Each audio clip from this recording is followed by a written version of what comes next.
Hi, welcome to Empire Enthusiasts. Thank you very much for watching. This week we're talking about Hobbit 2. I know it's been out for a while, but we thought we'd talk about it anyway.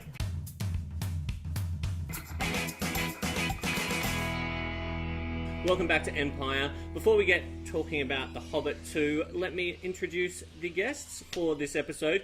Please welcome Karin Muiznieks. Thank you very much for coming down.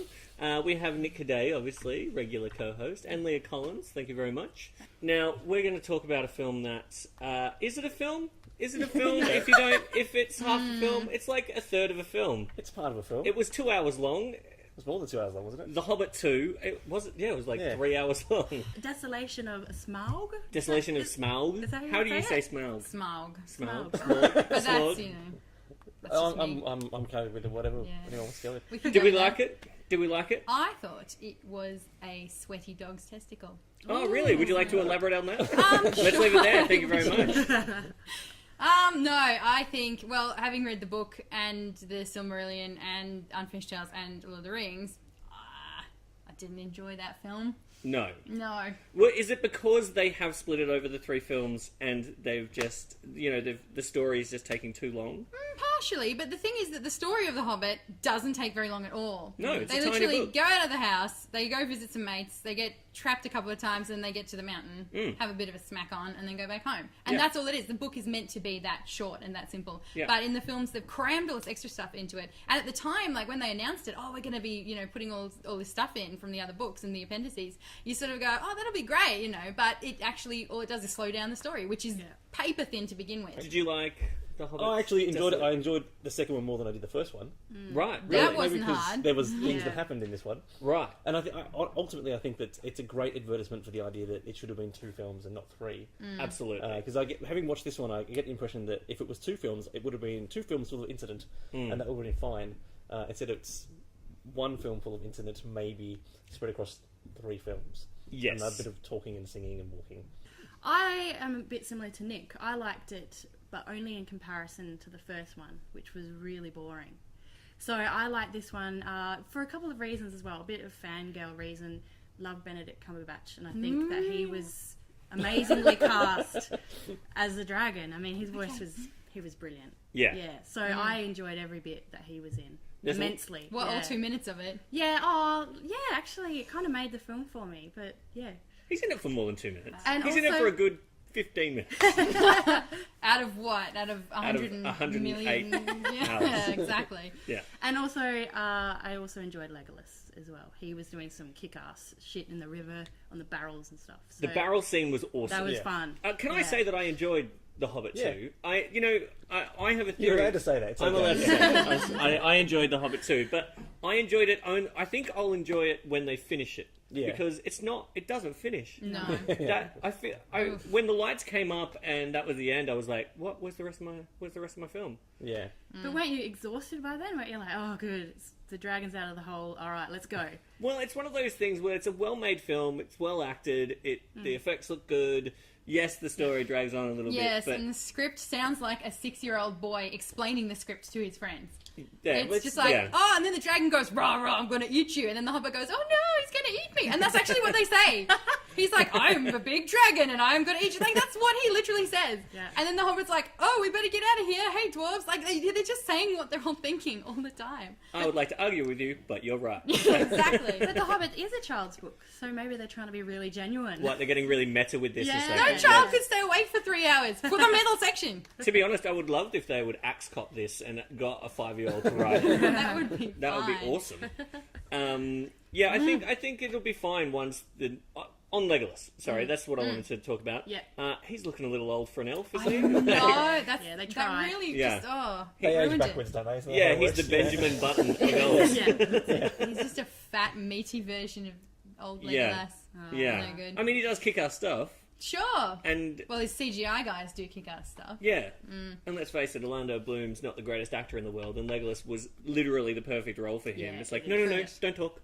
No, just do. His oldness must be more crisp when you see it in 48 frames per second. Well, did you see it in 48 frames? I didn't. Yeah. I still haven't seen the 48 frames per Did you second. see it in the fanciest possible version? I would have rather go. When I go to the theatre, I want to see people who I'm like, hot diggity, I want to take that guy home. I don't want to go, here's the Clearasil I've been using, maybe you need it kind of thing. Yeah. I didn't want to see them that close. I didn't want to see them. Yeah. So you didn't see the 48 frames per second one? And I don't intend to. We did. I will go out on a limb here and say that I think 48 frames per second is the way to go for big blockbuster crazy bullshit movies. Look, I think you're probably right. But it's a lot of fun, and once you get used to it, it makes sense. You know, there's so much time and effort is put into making special effects look realistic. You know, But then isn't that all undone when you see them on the shitty no, because backgrounds? you make everything look weird, then everything looks the same, so it makes sense in context. Sort of makes an even canvas. Yeah. And it's just a further step Yeah. towards the fact that sooner or later we'll be able to get rid of actors completely. Oh, come on. What? So the uncanny valley is It's narrow. cross over. almost there. I reckon? think a movie like something like Pacific Rim, for example, that would have been the perfect movie for 48 No, frames because per I reckon second. it would look like a flippy cartoon book. Like But you'd that would see have it. been fine. I Yeah. think, contextually speaking, that would have looked perfectly fine. And I must say, given that you haven't seen it in 48 frames per second. Look, I haven't seen it, but I am very good at pretending. So I'm I really sticking do with think that. that, I watched Star Trek Into Darkness the other day on Blu-ray, and it's a very attractive film. It's a good-looking film, and you look at the special effects and go, wow, these are photorealistic special effects. Yes, yes. There are that many lens flares in real life. Yeah, but I think that increasingly that when you go to see a massive 3D movie, you're willing to accept some crazy bullshit happening anyway. Yeah. So why not make it the ultimate version of crazy Cinema Town? Yeah. and have it all ultra crisp and realistic, like they're in a little box over the But corner. isn't part of the effects to make it not look like reality? Like, But I don't to- know. I don't. I think Explosions once you get and- used to the 48 frames, you get sucked in and everything just works. But I think you You know? just said the point of it. You do have to get used to it still. It's That's a because bit like it's 3D unfamiliar. where I mean, you there's have only to get been used to it. 2 films made in that format. Yeah. Avatar and The Hobbit. Well, no, the 2 Hobbit films. The 2 Hobbit films. Avatar was in fancy 3D, but not 48 frames. Didn't they shoot don't Avatar in think so. 48 frames? Oh, can we? I don't think so. We'll have to Let's check not the We'll have to internet check there. that. Let's All right, pretend everyone. Avatar didn't All right, happen. we'll check that. We'll check Yeah, that. check that. But I love the idea of using a new technology, though I haven't seen it. I really did want to, and I was wondering what the 3D is like, because I'm a big 3D guy. I'm the only person I know who likes 3D. I have a 3D TV and I love it. Like, I refuse to watch things if they are in 3D and I have them in non-3D. I'm like, why would I watch it in non-3D? That's missing a whole dimension. Yeah, actually. Is the 3D better in 48 frames? I can imagine that if the motion blur isn't there, then the 3D would look a little crisper, does it? Do you notice that? It looks very crisp. It looks pretty good. Yeah.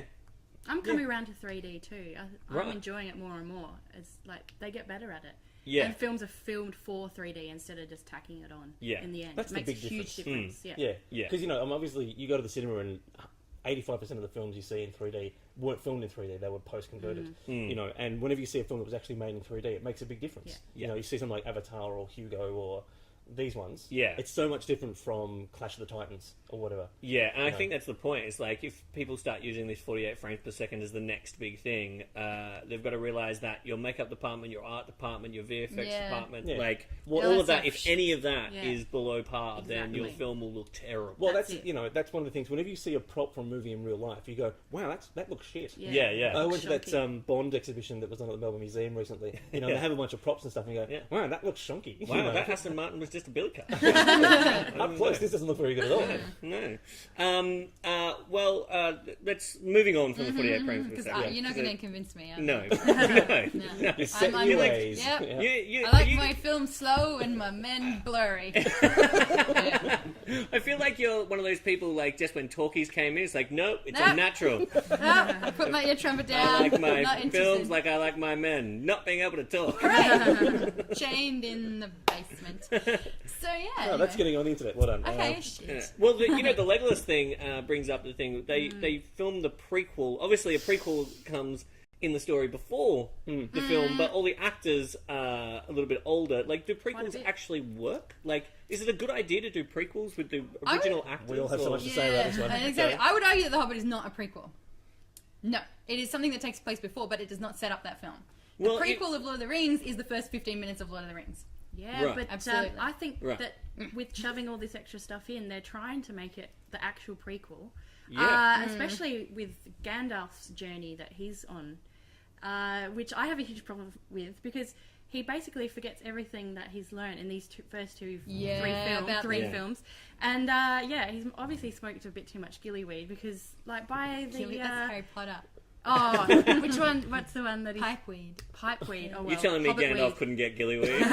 Yeah, if you wanted it, I'm sure you He's could. got- You'd have a guy. Yeah, Because he's he got a has this wizard. whole prog rock, revelation, Yeah. and then by the Lord of the Rings, he's forgotten all of that to happen. No, because what happens in the third part of this film trilogy is that they defeat him, they defeat Sauron, and he buggers off, and then he comes out again.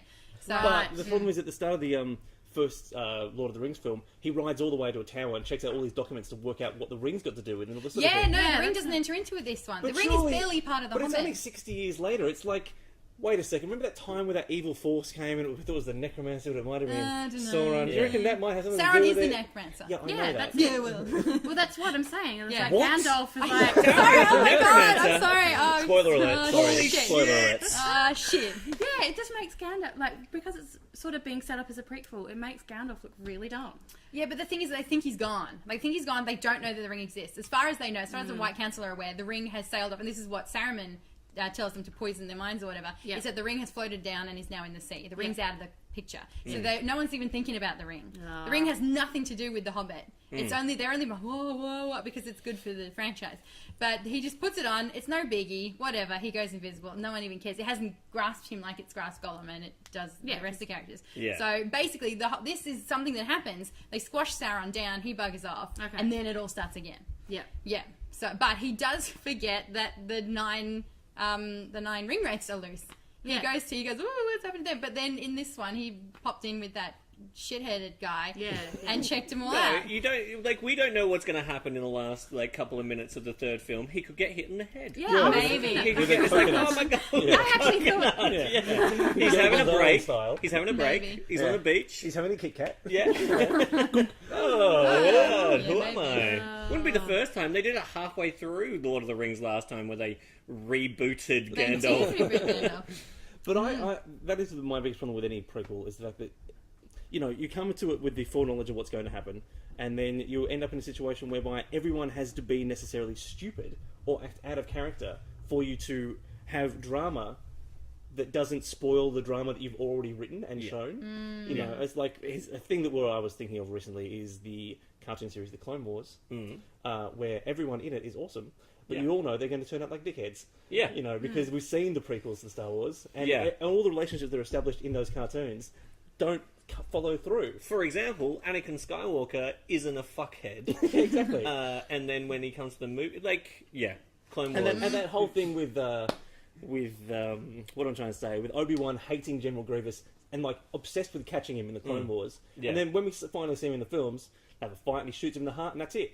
It's that's actually the payoff to a massive storyline, that final fight. Yeah. But of course, because that happened first and there was none of the stuff established beforehand, it doesn't flow. It Internet, doesn't make you any sense. heard it here first. The Star Wars prequels were terrible. I know. We're doing this is a catch-up episode. It's a catch-up episode from 10 to 12 years ago. Yeah. I can't believe we haven't talked about the fictional female character that they wrote that doesn't exist in the books. Well, Eva Jean Lilly. Yeah. What do we think of her character? She's rocking, but she's fictional. It's sort of like you're sort of going, "Oh, I know you're not part of it," but no one can say you didn't exist. But you've got absolutely no relevance to the story at all. Yeah, they gave her this love story, this burgeoning love story that is No, with one of the hot dwarves. The hot Yeah. dwarf. The hot Yeah. dwarf who bizarrely looks exactly like Peter Jackson. Oh, He you looks reckon- exactly like Peter Is Jackson. it a bit of Yeah, like Peter Peter subconscious? Jackson. Jackson has Peter sexed Jackson. up some guy to look like him. With Peter this- Jackson's how do you know it's acting out not his Peter fantasy. Jackson? How do you He know it's might not? be. He looks that good in 48 frames. Yeah, that's right. That's what happens when you do it.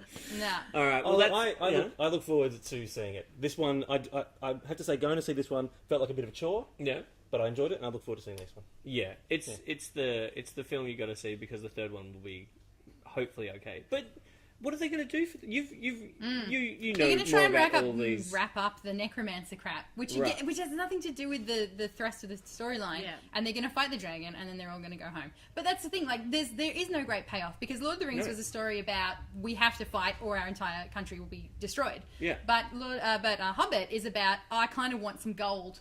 And that's all it is. They just Yeah. want their gold. Every single character in it, all the protagonists and antagonists are just out for themselves. It's just greed. Yeah. That's Yeah. all it is. And so, as fulfilling as that can be, is what the end will be. It's a good. I'm glad they released it at Christmas. They want some gold at Christmas story. All right, Yeah, so it's you're true. telling me that the third film is going to be half an hour of killing the dragon, Yeah. and then an hour and a half of them going, one for you, one for you, just counting out their gold. More or less. And then Yeah. they have this battle of five armies, which is just going, oh, I want more than you. No, I want more than you. Crack, crack, crack, crack, crack.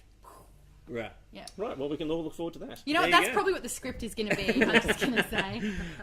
Well, that's all we have time for this episode of Empire. I'd like you very much to thank our guests, Karin, Leah, Nick, as always. We're going to see you next week when we will talk about other nerdy stuff. Thanks for watching, guys. We'll see you next time.